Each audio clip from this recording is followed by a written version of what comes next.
लक्ष्मण जी नहीं रुके। लक्ष्मण जी ने कहा कि अनेन निहता राम राजान काम रूपिणा अस्य माया विदो माया मृगरूपमिदं कृतम।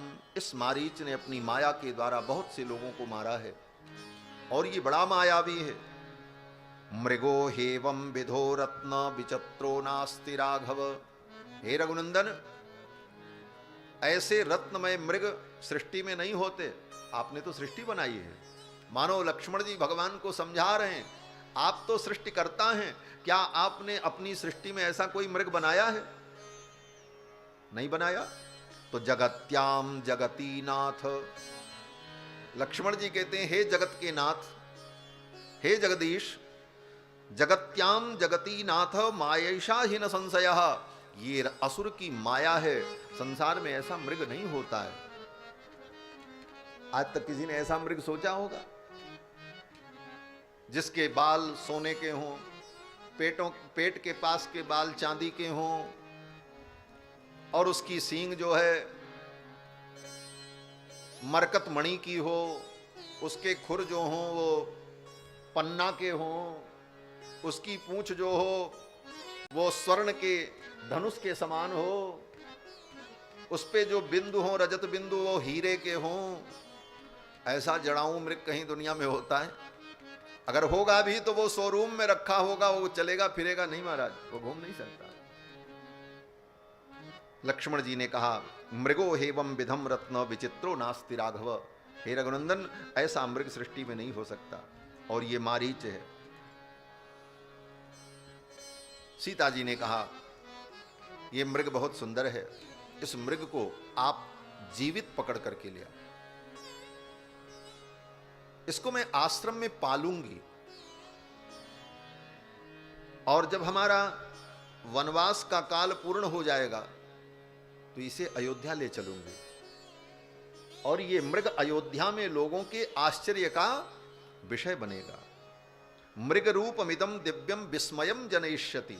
ये मृग अयोध्या में लोगों को विस्मित करेगा और हमारी 14 वर्ष की वन यात्रा का ये संस्मरण होगा, इसे हम लेकर के चलेंगे। जानकी जी ने कहा इस मृग को आप किसी भी प्रकार ले आओ और अगर ये जिंदा न मिले तो इसे मार करके इसका मृगचर्म ले आओ, इसका मृगचर्म बहुत सुंदर होगा। भगवान श्री राम ने कहा अच्छा। लक्ष्मण जी ने एक बार फिर रोका, प्रभु ये मारीच है, आप मत जाओ, मैं जा रहा हूं, इसे लेकर के आता हूं। अगर ये मृग होगा तो लाऊंगा, नहीं तो मार के आऊंगा। तो राम जी ने लक्ष्मण से कहा नहीं लक्ष्मण, मुझे जाने दो। लक्ष्मण जी ने कहा ठीक, कोई बात नहीं।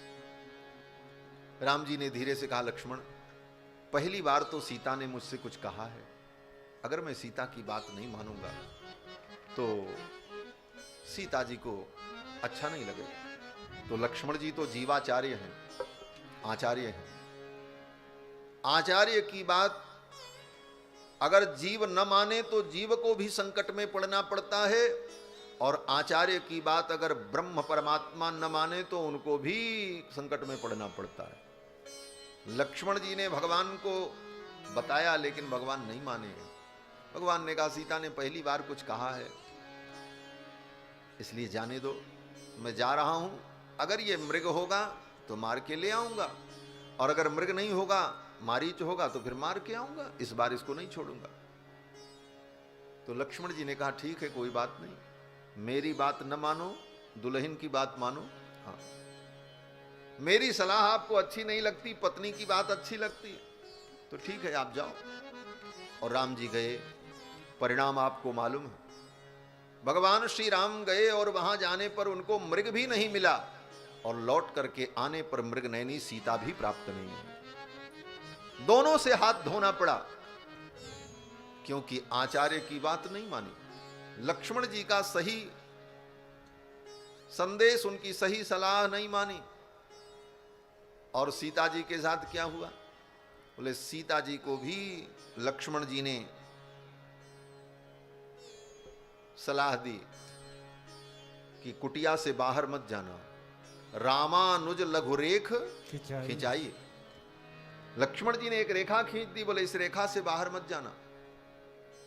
आप सुरक्षित रहोगी। और लक्ष्मण जी की बनाई मर्यादा रेखा का उल्लंघन किया सीता जी ने। परिणाम क्या हुआ? बोले सोने का मृग भी नहीं मिला, राम जी भी बिछुड़ गए और सोने की लंका प्राप्त हो गई, लेकिन सोने की लंका में जानकी जी को नींद नहीं आई। लंका में भी सोने की लंका में उनको सोने को नहीं मिला। इतने दिनों तक दुख को प्राप्त करना पड़ा। लक्ष्मण जी ने मना किया लेकिन राम जी नहीं माने। राम जी चल पड़े और भगवान श्री राम ने जब मृग का पीछा किया, वो मारीच भागने लगा। बार बार घूम घूम करके भगवान को देखता, फिर भागता, फिर देखता, फिर भागता, क्योंकि भगवान चाहते तो उसे उसी क्षण मार देते। लेकिन भगवान ने सोचा जब इसकी ये कामना है तो इसकी ये कामना मैं पूर्ण कर दूं। मारीच की कामना क्या थी? बोले मारीच ने बड़ी सुंदर कामना की थी। मारीच ने कामना की कि मम पाछे धर धावत धरे सरासन बान। राम जी मेरे पीछे धनुष बाण लेकर के दौड़ेंगे और फिर प्रभु ही बिलोकी हों। मैं बार बार घूम घूम करके उनको देखूंगा, मुझे वो सुख मिलेगा। ये कामना करके मारीच आया था। मम पाछे धर धावत धरे सरासन बान। मम पाछे धर धावत धरे सरासन बान।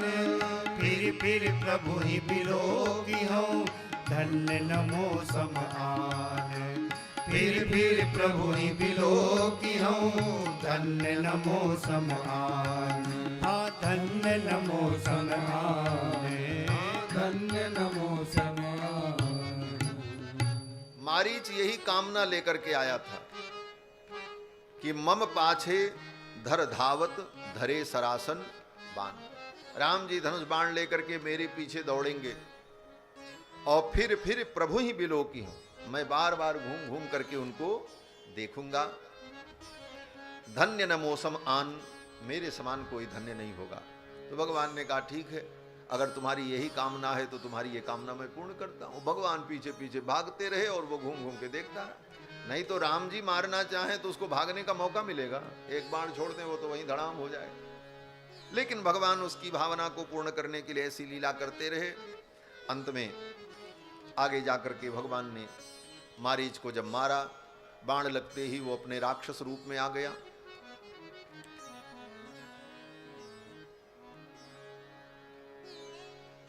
ऐसा भी वर्णन है कि वो भगवान का बाण लगते ही उस प्रेत राक्षस योनि से तो मुक्त हो गया, लेकिन उसका जो शरीर था वो शरीर मृग का ही था। और फिर भगवान ने उसका वध करने के बाद उसके चर्म को भगवान ने ग्रहण किया और उस चर्म को लेकर के भगवान आए हैं। और उस चर्म पर भगवान श्री सीतारामचंद्र जी बैठे हैं। श्री वेदांत देशिक स्वामी जी ने अपने रघुवीर गद्यम में इसका संकेत किया है कि मारीच मृगचर्म करमित दरभास तरण, ऐसा विशेषण दिया कि मारीच मृग के चर्म को बिछाकर उसके ऊपर कुश बिछाकर भगवान पंचवटी में बैठते। चैलाजिन कुशोत्तरम, नीचे वस्त्र ऊपर मृगचर्म उसके ऊपर कुश, यही सर्वोत्तम आसन है। और फिर मारीच मरते समय भगवान की ही आवाज में लक्ष्मण जी को पुकारने लगा। उस आवाज को, ध्वनि को जानकी जी ने सुना और जानकी जी ने कहा लक्ष्मण, लगता है आर्यपुत्र के ऊपर कोई विपत्ति आ गई है, आप उनकी सहायता के लिए जल्दी से जाओ। तो लक्ष्मण जी मुस्कुराने लगे। लक्ष्मण जी ने कहा मां, उनके ऊपर कोई विपत्ति नहीं आ सकती। देव देव मनुष्येषु गंधर्वेषु पतत्रिषु, देवता मनुष्य गंधर्व राक्षस यो रामं प्रति युद्धे तो समरे वासवोपमम।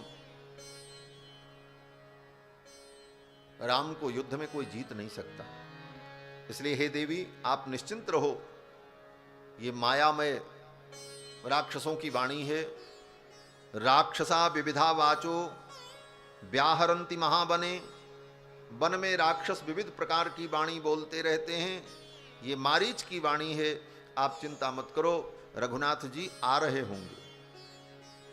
लेकिन इतना सुनते ही जानकी जी लक्ष्मण जी के ऊपर कुपित हो गए और जानकी जी ने कहा, लक्ष्मण तुम्हारे मन में पाप है। अहम तव प्रियम मन्ने रामस्य व्यसनम महत। तुम तो चाहते हो कि राम जी के ऊपर कोई विपत्ति आ जाए, वो किसी विपत्ति में संकट में पड़ जाएं तो तुम्हें सुख मिलेगा। लक्ष्मण जी ने कहा, ऐसा मैं कैसे सोच सकता हूं। सीता जी ने कहा, तुम्हारे अंदर स्वार्थ है,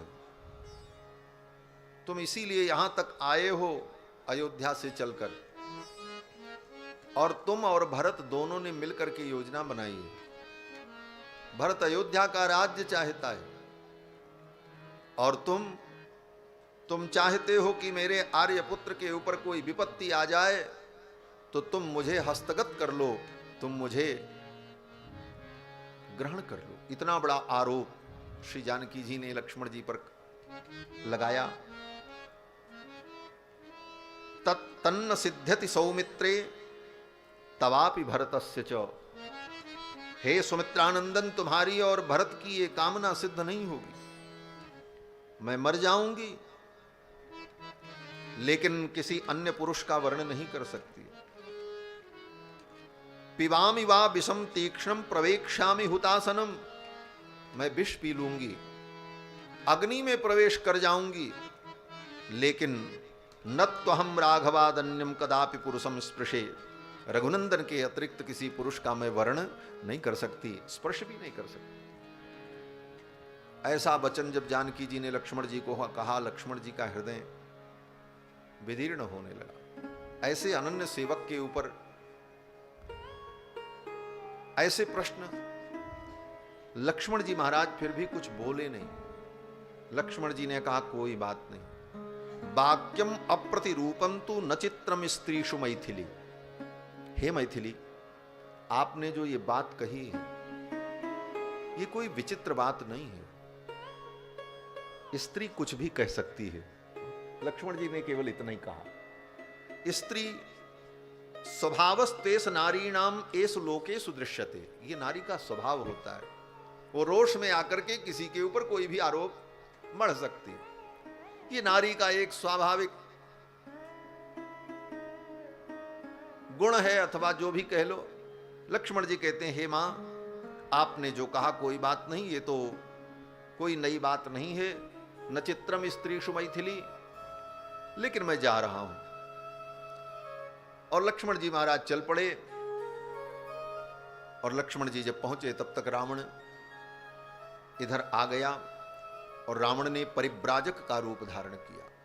परिव्राजक रूपेण वैदेहीम अन्नवर्तत।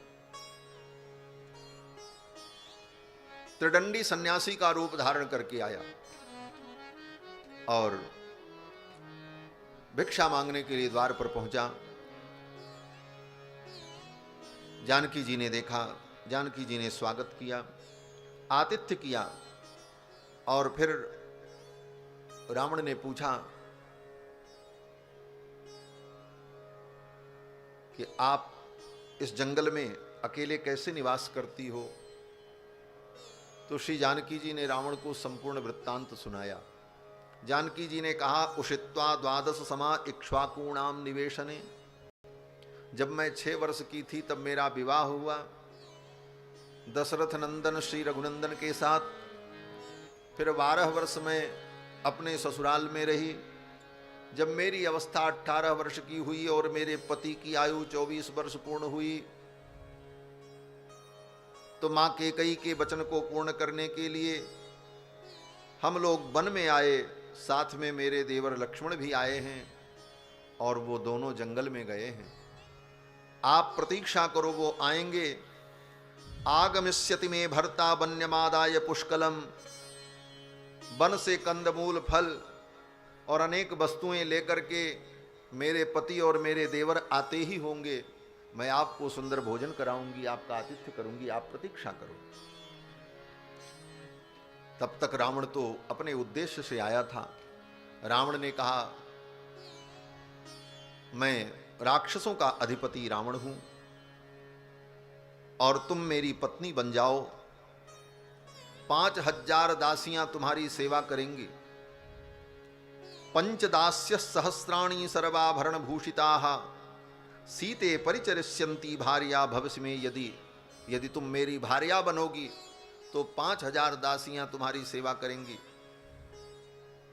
क्या इस मनुष्य के साथ तुम रहना चाहती हो, जो इतना दीनहीन हो, जिसको पिता ने अपने राज्य से भ्रष्ट कर दिया हो? ऐसे दीनहीन के साथ रह करके क्या करोगी? मुझवीर के साथ तुम रहो, 5000 दासियां तुम्हारी सेवा करेंगी। ये सब कह करके रावण जानकी जी को प्रलोभित करने लगा। लेकिन जानकी जी ने उसे क्या उत्तर दिया? जानकी जी ने कहा, दुष्ट, त्वं पुनर्जम्बुक सिंही मामिहेच्छसि दुर्लभाम।